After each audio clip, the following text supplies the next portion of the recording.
So I was talking about the formation of contractile ring while cytokinesis, and I told you its positioning is very important and its timing is also very important. Timing in the sense कि वो शुरू होना चाहिए जब anaphase शुरू हो गया होता है और क्रोमोसोम जो है वो पोल की तरफ खिंच गए होते हैं. ओके. और पोजिशनिंग इन द सेंस कि वो इक्वेटर रीजन पे जो है वहाँ बनना होता है बिल्कुल सेंटर में, ताकि सेल्स में एग्जैक्ट सिमिलर चीज़ें जो हैं वो जाएं. तो इस चीज़ को ध्यान में रखने के लिए ये सारी चीज़ें, there is a complex which is refer to as central spindlin. Okay. एक कॉम्प्लेक्स होता है प्रोटीन कॉम्प्लेक्स जो कि एक पॉजिटिव सिग्नल जो है डालता है at the equator region which help in the proper cytokinesis. At the same time जो पोल में जो एस्ट्रल माइक्रोट्यूब्यूल्स होते हैं, ठीक है, माइक्रोट्यूब्यूल्स वो रिलैक्स करते हैं और जो इक्वेटर पे होते हैं वो कॉन्ट्रैक्ट करते हैं, है ना. तो अगर मैं डायग्राम से बताऊं तो इस तरीके से यहाँ पे जो ट्यूब्यूल्स होते हैं वो रिलैक्सिंग स्टेज पे होते हैं, यहाँ पे जो ट्यूब्यूल्स होते हैं वो कॉन्ट्रैक्टाइल स्टेज पे होते हैं. एंड दस ये इस तरफ को खींचेगा, ये इस तरफ को, और यहाँ पे एक प्रेशर डलेगा जिससे कि दोनों डॉटर सेल्स जो हैं वो सेपरेट हो सके. ठीक है. नाउ ये जो सेंट्रल स्पिंडलिन होता है, ये इसको पता कैसे चलता है या कब किस तरीके से ये टाइमिंग्स जो है ये निर्धारित करता है कि कब जो है मैं कॉम्प्लेक्स फॉर्म करूं. तो इसकी जो टाइमिंग्स होती हैं, ठीक है, the timings for the formation of central spindlin complex is very crucial in the sense कि it formed only after the anaphase. Anaphase, that is when the chromosomes move to the pole. Okay. And for this जब ये चल रहा होता है तब क्या होता है कि सेंट्रल स्पिंडलिन जो होता है ये इनहिबिशन, इसकी जो फॉस्फोरिलेशन होता है सेंट्रल स्पिंडलिन की जो फॉस्फोरिलेशन होती है वो इनहिबिटेड होती है. ठीक है, इनहिबिटेड होती है मेटाफेज स्टेज में और एनाफेज स्टेज में, ताकि स्पिंडलिन उसी वक्त ना फॉर्म हो जाए. ठीक है. लेकिन जब एनाफेज में जब क्रोमोसोम कॉर्नर पे चले जाते हैं तो उस वक्त जो होती है ये जो इनएक्टिव फॉर्म में सेंट्रल स्पिंडलिन जो होता है, जो कि इनएक्टिव रहता है अब तक, ठीक है, जब ये मूव करने लगते हैं क्रोमोसोम कॉर्नर्स पे तो एक और ये होता है प्रोटीन जिसको हम बोलते हैं MKLP1. ठीक है. ये प्रोटीन जो होता है ये किसकी प्रेजेंस में, CDK1 यानी cyclin dependent kinase 1 and along with cyclin B. ठीक है. इस कॉम्प्लेक्स की ये जो जब ये एनाफेज ख़त्म होता है तो ये कॉम्प्लेक्स जो होता है ये हट जाता है. ठीक है, ये रिमूव हो जाता है, जिसकी वजह से जब एनाफेज ख़त्म होने लगता है तो ये वाला प्रोटीन जो होता है ये एक्टिव हो जाता है. और इसके पहले ये वाला जो कॉम्प्लेक्स है CDK1 एंड साइक्लिन B, अगर आपको याद होगा हमने डिफरेंट टाइप्स ऑफ साइक्लिन और साइक्लिन डिपेंडेंट काइनेज की बात की थी. तो एनाफेज के दौरान, मेटाफेज के दौरान ये वाले एक्टिव होते हैं जो कि सेंट्रल स्पिंडलिन की फॉस्फोरिलेशन को इनहिबिट करके रखते हैं ताकि वो इनएक्टिव बना रहे, नहीं तो वो पहले शुरू हो जाएगा और एनाफेज से पहले ही तो गड़बड़ हो जाएगी, है ना। तो जब एनाफेज शुरू हो जाता है उस वक्त इनका जो कॉन्सेंट्रेशन होती है वो रिड्यूस होने लगती है, और इनकी कॉन्सेंट्रेशन जब रिड्यूस होने लगती है तो इसने जो रोक के रखा होता है,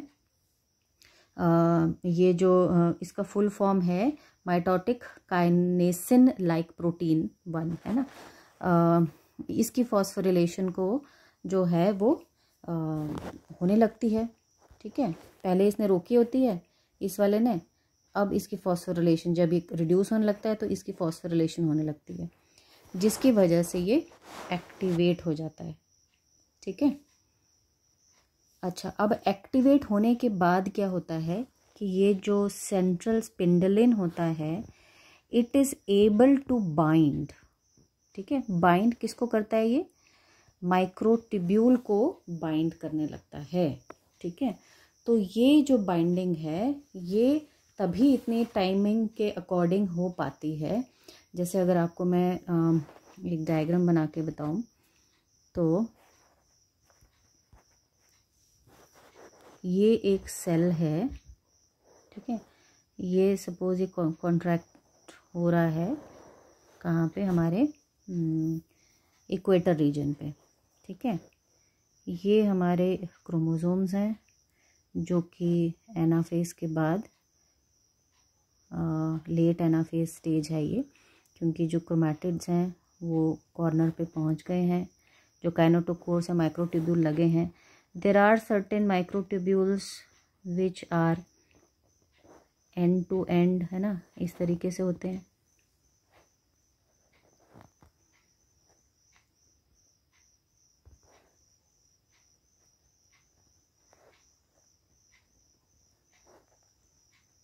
ओके, अब यहाँ पे बीच में अगर हम आपको पता होगा यहाँ पे पॉजिटिव रहेगा या नेगेटिव, है ना, पॉजिटिव नेगेटिव माइक्रोट्यूब्यूल्स के जो एंड है। सो इन पॉजिटिव एंड्स में जहाँ पे ये एक दूसरे को ओवरलैप कर रहे हैं, यहाँ पे जो सेंट्रल स्पिंडलिन है ये एक्टिवेट हो जाएगा और ये इन पे जाके अटैच हो जाएगा, ठीक है। और ये एक कॉम्प्लेक्स बना देते हैं, ठीक है। और यहाँ इस रीजन में जब ये कॉम्प्लेक्स बनता है, देखो इस तरीके से होता है ना, ये रहेगा, एक ऊपर वाला बना रही हूँ मैं इस कॉम्प्लेक्स में, ठीक है। ये सिंगल नहीं होता है, इसमें और दूसरे प्रोटीन्स जो होते हैं वो आते हैं, राइट। तो उनका डिटेल थोड़ी देर में बताती हूँ। तो इसकी वजह से ये जो सेंट्रल स्पिंडलिन कॉम्प्लेक्स जो होता है बीच में जब बन जाता है तो वो इक्वेटर रीजन पे यहाँ वाले रीजन में जो है एक्टिवेट करता है किसको, एक रो फैक्टर होता है, रो ए फैक्टर, ठीक है, उसको एक्टिवेट करता है। तो ये जो रो फैक्टर है ना, और यहाँ पे क्या होता है, यहाँ पे रिलैक्सिंग वाला होता है रैक फैक्टर, तो यहाँ पे ये रिलैक्स रहते हैं, ये कॉन्ट्रैक्ट नहीं होते हैं, रैक RAC, ठीक है। और ये रो फैक्टर बेसिकली सारा काम करते हैं एक्टिन को और मायोसिन 2 को एक्टिवेट करने में, ताकि इस पूरे रिंग में आप 3 डायमेंशनल व्यू कीजिए कि ये जो है प्लाज्मा मेम्ब्रेन के साथ साथ में, ठीक है, ये एक सेक्शन दिखाया हुआ है, बट अगर हम अंदर से देखें तो ये पूरा प्लाज्मा मेम्ब्रेन के साथ साथ ये जुड़े होते हैं, एक्टिन और मायोसिन इनको एक्टिवेट कर देते हैं ये जो सेंट्रल स्पिंडलिन होते हैं ये, ठीक है। अच्छा, अब जो है आगे चलते हैं डायग्राम से थोड़ा सा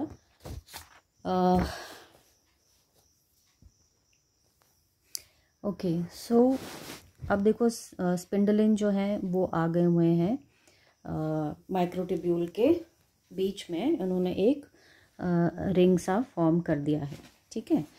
अब 2 और प्रोटीन्स होते हैं जो कि फर्दर हेल्प करते हैं प्रोसेस को आगे बढ़ाने में। एक है अरोरा बी, ठीक है, जो कि साइटोकाइनेसिस पे पॉजिटिव कंट्रोल है, ठीक है। साइटोकाइनेसिस को ये हेल्प करता है होने में। कैसे हेल्प करता है कि जब एनाफेज का ऑनसेट होता है, ठीक है, एनाफेज जब शुरू होता है तो उस वक्त ये क्या करता है, ठीक है, एनाफेज के ऑनसेटिंग पे ये एक्टिवेट करता है काइनेज की एक्टिविटी को, अपनी काइनेज एक्टिविटी को प्रमोट करता है। और काइनेज क्या करता है, ये करता है फॉस्फोरिलेट, ठीक है, फॉस्फोराइलेट करता है। ये किसको करता है फॉस्फोराइलेट, ये करता है हमारे MKLP1 और इसके साथ में एक और जो इसका सहायक प्रोटीन होता है, एक्सेसरी है ना, CYK4 को, साइटोकाइनिन 4 को ये फॉस्फोरिलेट कर देता है, ठीक है। अब अगर आपको ये स्ट्रक्चर मैं बताऊं तो इसके साथ जो है ये है आपका MKLP1 और इसके साथ यहाँ पे ये, इन दोनों को फॉस्फोरिलेट कर दिया जाता है विद द, यानी एक्टिवेट। फॉस्फोरिलेशन का मतलब क्या है कि एनर्जी चाहिए होती है काम करने के लिए, है ना, तो एनर्जी मिल जाती है अरोरा बी से, ठीक है। और ये एनर्जी जो है इन दोनों को हेल्प करती है किस चीज़ में, इन देयर कॉन्सेंट्रेशन, कि ज़्यादा से ज़्यादा ये वाले मॉलिक्यूल यहाँ आए, प्लस इनकी स्टेबलाइजिंग में, कि यहाँ पे ये बना रहे, ठीक है, स्टेबलाइजिंग एट द, या स्टेबलाइजिंग ऑफ दी कर सकते हैं, ऑफ द सेंट्रल स्पिंडलिन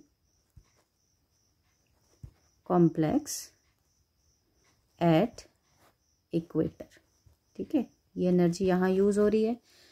दूसरा एक और प्रोटीन जो हेल्प करता है फर्दर इसी चीज़ को, वो है हमारा PLK1, ठीक है ना। ये जो प्रोटीन होता है प्रायर टू एनाफेज, ठीक है, जब एनाफेज अभी नहीं हुआ था, prior to anaphase it was localised, यानी कि ये कहाँ प्रेजेंट होता है, ये सेंट्रोजोम में, क्रोमोजोम के सेंट्रोजोम्स में एंड काइनेटोकोर में प्रेजेंट होता है, ठीक है, यहाँ पे प्रेजेंट होता है ये। बट जब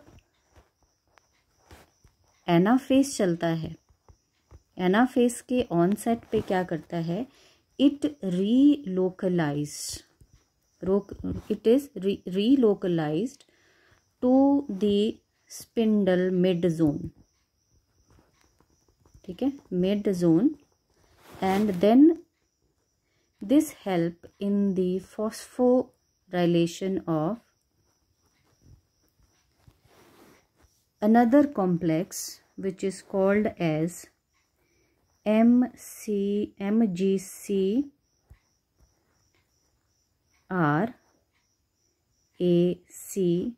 गैप, ठीक है। इसका फुल फॉर्म क्या है, male germ cell Rac GTPase activating protein, ठीक है। सो ये मेल जर्म सेल में सबसे पहले मिला था। It is basically an ATPase, ठीक है। ATPase क्यों चाहिए होता है, क्योंकि अगर मैं यहाँ पे ऊपर डायग्राम में बताऊँ तो यहाँ पे ये जो हमारा रो A है, इसको एक्टिवेट करने के लिए ये चाहिए होता है हमारा MGC रैक गैप, ठीक है। नाउ यहाँ पे अगेन मैं इस डायग्राम में आपको बताती हूँ कि हमारा ये वाला जो प्रोटीन है ये इसमें आकर के लगा होता है यहाँ पे, ठीक है। ये हो गया हमारा MCGRAC गैप, ठीक है। Gap is gonna sign this thing phosphate, triphosphate, adenosine triphosphate, ठीक है, गुआनाइन फॉस्फेट फॉस्फोरिलेशन के लिए जो चाहिए होता है। ओके, अब इसने क्या, PLK1 ने क्या किया, इसको फॉस्फोराइलेट किया, और फॉस्फोराइलेशन के साथ ये एक और काम करता है कि इट क्रिएट्स अ साइट, ठीक है, a site for binding another important protein. Specifically ये जो ATPase है, ये हेल्प करता है एक दूसरे प्रोटीन ECT2 इसकी बाइंडिंग में, ठीक है। और इसके पास क्या होता है, इट हैज़ गुआनाइन न्यूक्लियोटाइड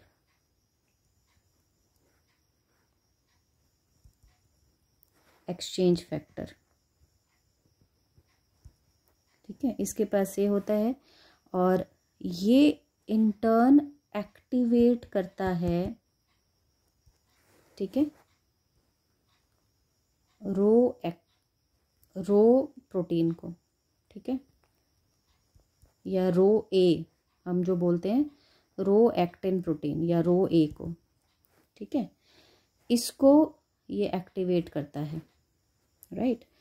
तो अब हम अगेन डायग्राम में जाएं, तो जो हमारा ECT आकर के एक साइट यहाँ पे बनती है इसकी, तो ये आकर के जुड़ जाता है हमारा यहाँ पे, ठीक है, ये हमारा बन गया ECT2। अब ये क्या करता है कि ये एक्टिवेट करता है रो ए को, और रो ए कहाँ है, वो है यहाँ पे। तो अगर मैं ये इसको एनलार्ज व्यू बनाऊं, तो ये है प्लाज्मा मेम्ब्रेन जो कि कॉन्ट्रैक्ट हो रही है, और हमारा जो रो ए है, वो हमारा रो ए जो है वो यहाँ प्रेजेंट है, ठीक है, इस एरिया में रो ए प्रेजेंट है। अब देखो रो ए क्या क्या करता है, ठीक है। अब नेक्स्ट में हम जाते हैं,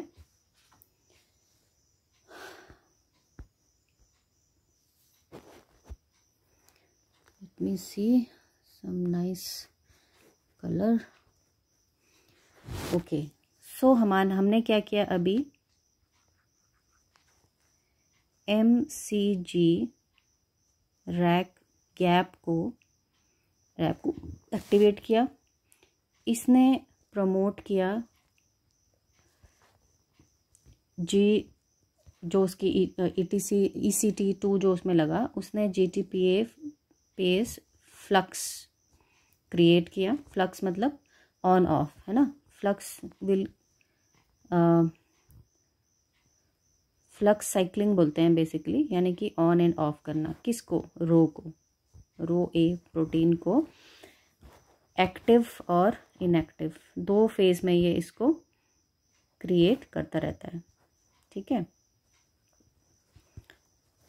नाउ देखो यहाँ पे ये रो जो है ये GDP यानी इनएक्टिव स्टेट में रहता है, ठीक है। यहाँ पे रो GTP जो है ETC क्या करता है, इसको ETC क्या करता है यहाँ पे ECT2 क्या कर रहा है, इसको GTP में कन्वर्ट कर रहा है। फिर यहाँ पे ये एक्टिवेट हो जाता है, तो ये जो है इसको सपोर्ट कर रहा है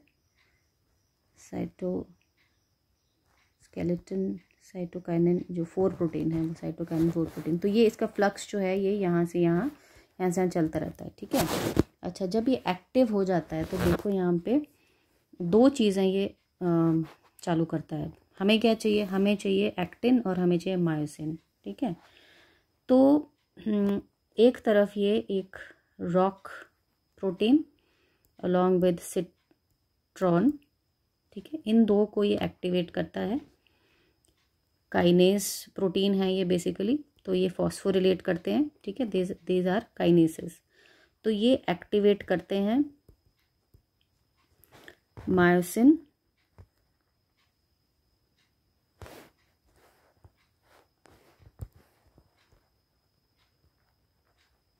टू को, ठीक है।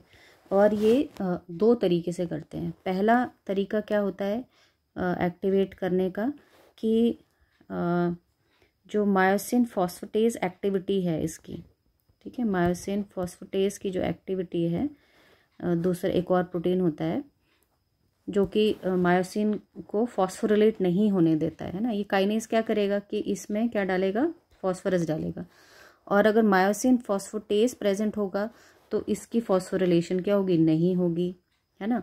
तो इसकी वजह से ये एक्टिवेट नहीं हो पाता। तो मायोसिन फॉस्फेटेज को क्या करता है, ये जो हमारा रो जीटीपी है ये इसको इनहिबिट करता है, ठीक है, इनहिबिट करता है मायोसिन फॉस्फेटेज को, ताकि ये इसकी फॉस्फोरिलेशन को ना रोके, राइट।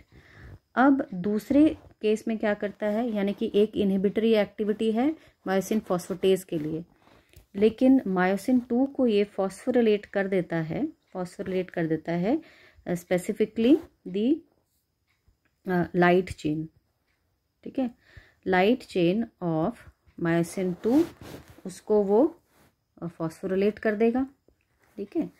अब इसकी वजह से क्या होगा, it help in the bipolar assembly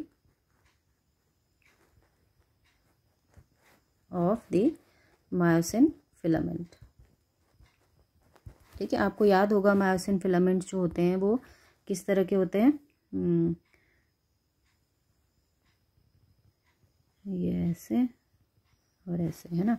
तो बाइपोलर होगा तो ये एक है और दूसरी तरफ ये चलेगा, है ना, ये होगा। तो ये जो है इसकी असेंबली को ये एक्टिवेट कर देता है, राइट। और दूसरी तरफ क्या करता है ये, पहला ये हो गया, ठीक है। दूसरा क्या होगा, दूसरा देखते हैं हम,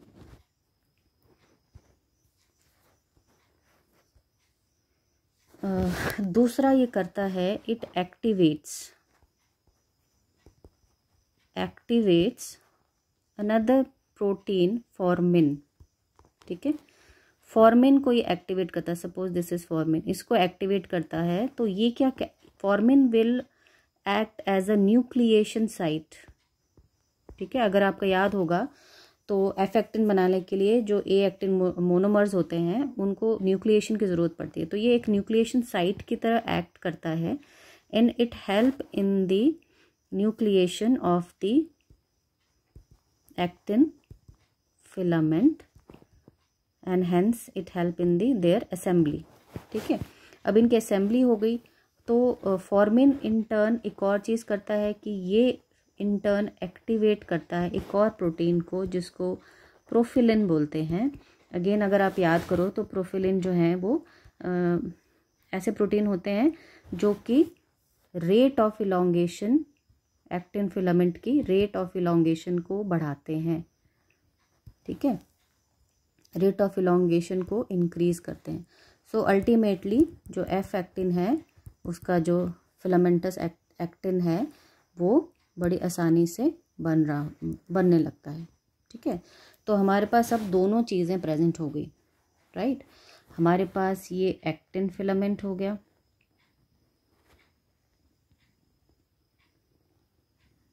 ठीक है, ये ठीक से नहीं बना, लेट मी सी, ट्राई अगेन।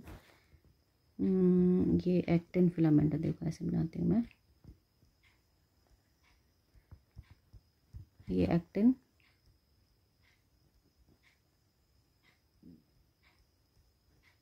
राइट। ये फटाफट जो है प्रोलिन जो है यहाँ से एक्ट कर रहा है, और यहाँ पे फॉर्मिन जो है वो दूसरी जगह से, ये इसको कलर चेंज कर देती हूँ मैं, ये फॉर्मिन है सपोज, है ना।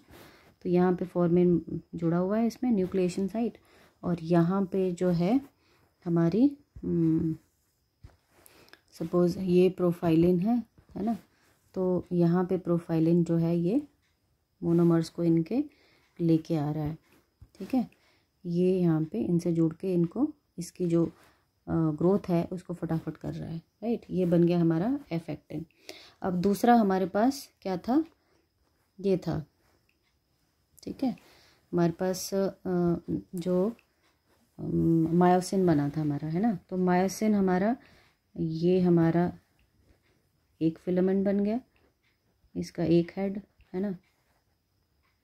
और ये उल्टा कर दिया मैंने, just second.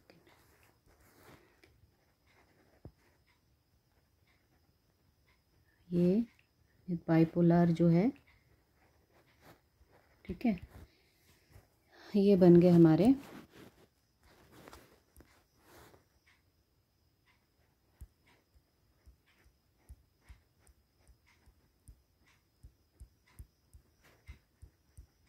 Actin and myosin filaments, ठीक है। इस तरीके से ये सारे जो होंगे ये कहाँ अरेंज होंगे। अगर आपको मैं ये डायग्राम बताऊं तो ये सेल, ये जो सेल की कंस्ट्रक्शन चली हुई है, जो कॉन्ट्रैक्टाइल रिंग बन रहा है अराउंड दी प्लाज्मा मेम्ब्रेन, है ना। ये जो प्लाज्मा मेम्ब्रेन है, ये वाला हिस्सा जो है 3D में देखिए आप, आपको इस तरह से सर्कल में दिखेगा ये, है ना। तो यहाँ पे ये सारे आकर के इकट्ठे हो जाते हैं, ठीक है। और ये जो है कॉन्ट्रैक्टाइल रिंग बनाने में अब ये हेल्प कर रहे हैं, ठीक है। बन गया, हेल्प क्या कर रहे हैं, ये बन गया, ठीक है। नाउ इसके साथ कुछ और प्रोटीन है जिनकी मैं बात करना चाहूँगी, जो कि अगेन हेल्प करते हैं। देखो, एक है जिसको हम बोलते हैं कोफाइलिन। कोफाइलिन प्रोटीन ये क्या करता है, it helps in the disassembly of actin filaments, ठीक है। एफ एक्टिन की डिसअसेंबली। अब डिसअसेंबली की क्या ज़रूरत है, अब जैसे रिंग, ये बड़ा रिंग है ना, तो धीरे धीरे रिंग जो होगा वो छोटा होगा। तो जैसे जैसे छोटा होगा तो जो ये हमारे जो एफ एक्टिन है, इनको छोटा होना पड़ेगा। तो इसीलिए कसने के लिए, जैसे पर्स की स्ट्रिंग को खींच के कसा जाता है, तो वैसे ही कॉफलिन का जो काम है वो डिसअसेंबली करने का काम है, ठीक है। अच्छा, एक और प्रोटीन है जिसका नाम जो है एनिलिन है। एनिलिन ये क्या करता है, ये कॉन्ट्रैक्टाइल रिंग को बांध के रखता है या जोड़ के रखता है, किससे,